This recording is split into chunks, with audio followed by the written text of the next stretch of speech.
besides aging, but you were very young, still very young. What do you know the science behind why is your hair actually falling out? Why was it falling out? Was it a stress? But did you really think it had something to do with your diet? I think it definitely had something to do with my diet. And I think that was the primary thing. There are many hair growth haters, I call them. And there are many reasons for hair loss. It could be family history of balding, right? On your mother or your father's side. It could be age, which you touched on. It could be significant weight loss. During that time, I wasn't eating very well. So, I had significant weight loss as well. I was like at 98 pounds.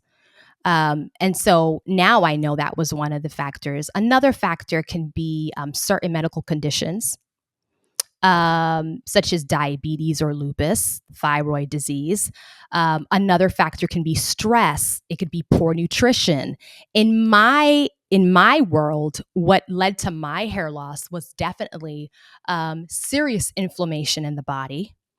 I had a very poor diet, and even though I was a vegan, and what that did was it led to malnutrition in my body. I mean, I was low on so many critical nutrients that I needed in order to grow my hair. So when you are not eating well, how is the body going to take care of your hair follicles to start producing beautiful hair? It's going to have a hard time doing that. So and then of course I talked about the weight loss, and then I think I was actually dealing with some hormonal issues. So we're looking at hormonal issues, we're looking at weight loss, we're looking at a poor diet, we're looking at inflammation, and we're looking at a very stressful event that I was experiencing, and all of that led to hair loss for me. And it happens to a lot of people, not just women but also men. So is there a difference between, are you talking about when people having fuller hair or actual hair falling out or brittle hair, or how are you improving hair? And for men, I mean, there's a lot of men who have male pattern baldness. Can you help them? Um, I had alopecia right here. Dotsie, do you remember? And I had to cut my bangs back so that it covered this sort of quarter size hole. It happened during the pandemic. No, I don't. It grew back, but it That's happened during the great. pandemic, and my hairdresser said that it was stress, and I was like, I'm not stressful. I actually had a very productive, positive experience during the pandemic. I was very fortunate, but maybe it was because I did sometimes wake up fearful of, checking my breathing to see if I had a virus in my chest in the beginning. Um, but I also so I started taking iron, and I don't know. I guess I'd like to know. Tell me how you can improve people's hair. Well, the question I would ask anyone who wants to improve their hair is, what is the root source?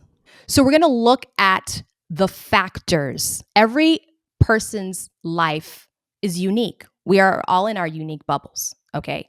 So you might be dealing with radiation, where the other person is dealing with hormonal changes, where the other person is dealing with a stressful event, and they're all experiencing hair loss, right?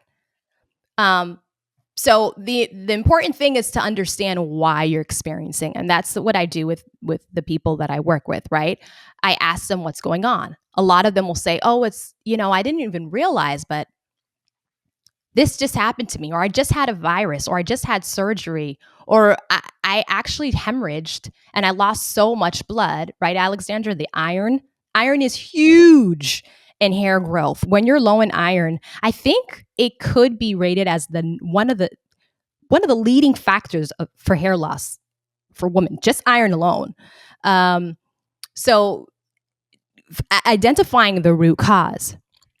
And then I also suggest, and it works for men as well, doing some micronutrient testing, running just a completely a huge blood panel, figuring out how your blood is doing, and then looking at that micronutrient testing. That micronutrient test can show you the nutrients that you're lacking in. And many times when those are dipping and those are low, you get the byproduct of hair loss or some type of hair situation. And I have seen for people who actually raise those levels that their hair as a result gets better. So in that, from that perspective, absolutely, I can help men, I can help women. But what I tell them to do is figure out what the root cause is, and then do some micronutrient testing. And when you can kind of tweak those two areas, many times you find the solution. And then the third thing is to recognize that hair growth hinges on two major factors. Number one, internal health, and number two, external hair care.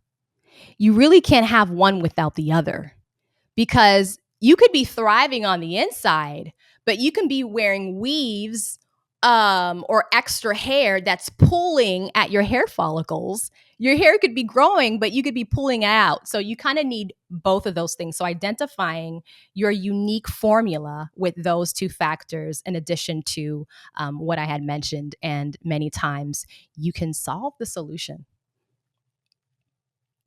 or find the solution, not solve the solution. What about some supplements or foods that you recommend? We talked about iron. You talked about juicing because it helps your body just really grab those nutrients. But what specific things should people be taking or watching for to help their hair? There's something called biotin I know everybody talks about.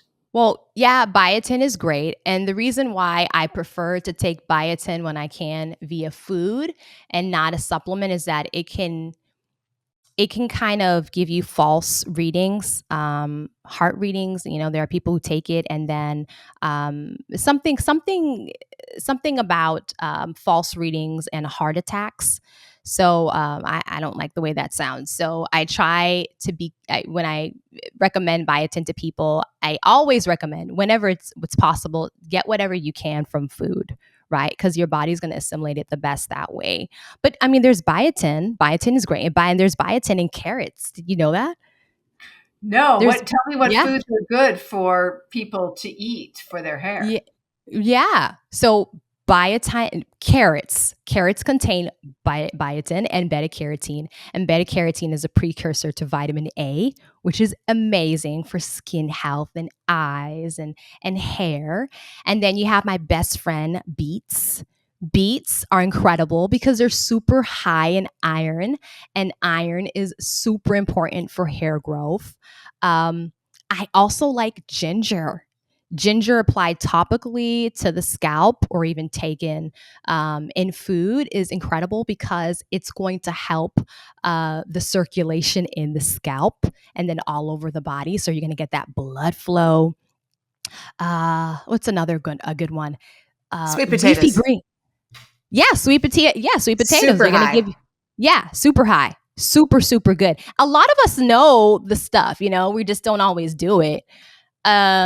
Leafy greens, you're going to have your calcium, you're going to have your iron, you're going to have a lot. Like, it's chock full of nutrients that are good for your hair. You also want to make sure that you're getting enough zinc, you're getting enough vitamin D, you're getting enough B12. And if you have any early graying, you want to do some micronutrient testing to see if you're low in copper. Copper deficiency can be linked to early graying. You want to define early. Yeah, I don't know. What is early? You know what I mean? Like 20s, or when are we supposed to gray? Mine's starting. Yeah, I don't know. I think people start seeing grays in their late 30s. But, honestly, y'all, I don't know if that's because of the world we live in and the extra stress that we're just microwaved in all the time. I mean, if you guys were to ask your parents or your grandparents, I don't know, they probably started graying in their 50s. I don't know. But early is relative, right? But earlier than you expect to be graying. So all of those are super important in hair health, all of those nutrients. And those are some of my favorite foods. Ooh, avocado. Avocado is really good. All that good fat. Fat is good for the hair. Healthy.